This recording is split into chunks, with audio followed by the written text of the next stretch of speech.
ലോകകപ്പിലെ നിരാശയ്ക്ക് പിന്നാലെ പോർച്ചുഗൽ ഫുട്ബോളിൽ നിർണായക മാറ്റം. റോബർട്ടോ മാർട്ടിനസിന് പകരം ഹോർഹെ ജീസസിനെ പരിശീലകനായി പോർച്ചുഗൽ ഫുട്ബോൾ ഫെഡറേഷൻ പ്രഖ്യാപിച്ചു. ക്രിസ്ത്യാനോ റൊണാൾഡോ ടീമിൽ തുടരുമെന്ന് ഹോർഹെ ജീസസ് പറഞ്ഞു.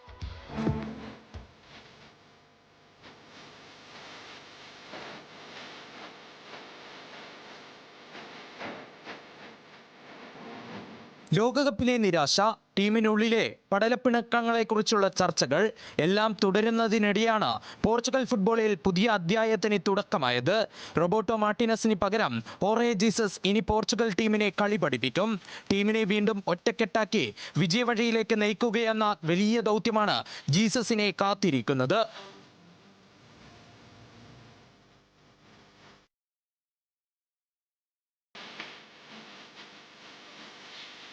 71-കാരനായ ഹോർഹെ ജീസസ് ക്ലബ് ഫുട്ബോളിൽ ബെൻഫിക്ക, സ്പോർട്ടിംഗ്, ഫ്ലമൻഗോ, അൽ ഹിലാൽ, അൽ നസർ തുടങ്ങി നിരവധി ടീമുകളെ വിജയത്തിലേക്ക് നയിച്ച പരിശീലകൻ. നേഷൻസ് ലീഗും യൂറോ കപ്പും 2030 ലോകകപ്പും ലക്ഷ്യമിട്ടാണ് പോർച്ചുഗീസ് പരിശീലകനെ ഫെഡറേഷൻ തിരഞ്ഞെടുത്തത്. ചുമതലയേറ്റ ശേഷമുള്ള ആദ്യ വാർത്താ സമ്മേളനത്തിൽ എല്ലാവരും കാത്തിരുന്നത് ഒരു ചോദ്യത്തിനായിരുന്നു: ക്രിസ്ത്യാനോ റൊണാൾഡോ ടീമിൽ തുടരുമോ? അതിന് ജീസസിന്റെ മറുപടി വ്യക്തം. റോണോ പോർച്ചുഗീസ് ഫുട്ബോളിന്റെ പ്രതീകമാണ്. അൽ നസറിൽ റൊണാൾഡോയ്ക്കൊപ്പം പ്രവർത്തിച്ച അനുഭവവും ജീസസ് പങ്കുവച്ചു. ആവശ്യമായപ്പോൾ റൊണാൾഡോയെ ബെഞ്ചിലിരുത്തുകയും ചില മത്സരങ്ങളിൽ വിശ്രമം നൽകുകയും ചെയ്തിട്ടുണ്ട്.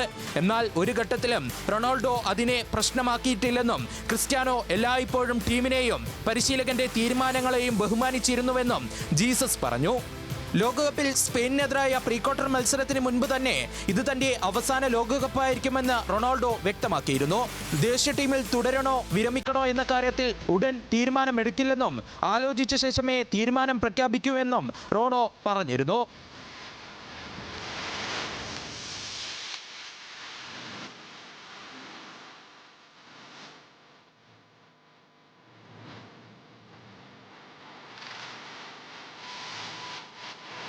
പുതിയ പരിശീലകൻ, പുതിയ പ്രതീക്ഷകൾ. എന്നാൽ എല്ലാവരും ഉറ്റുനോക്കുന്നത് ഒരേ ഒരു കാര്യം: ഹോർഹെ ജീസസിന്റെ നേതൃത്വത്തിൽ പോർച്ചുഗൽ വീണ്ടും കരുത്തരാകുമോ? അതിലും പ്രധാനം, ക്രിസ്ത്യാനോ റൊണാൾഡോയുടെ ദേശീയ ടീം കരിയറിനെ പുതിയ അധ്യായമാകുമോ ഈ നിയമനം? എല്ലാം കാത്തിരുന്നു കാണാം.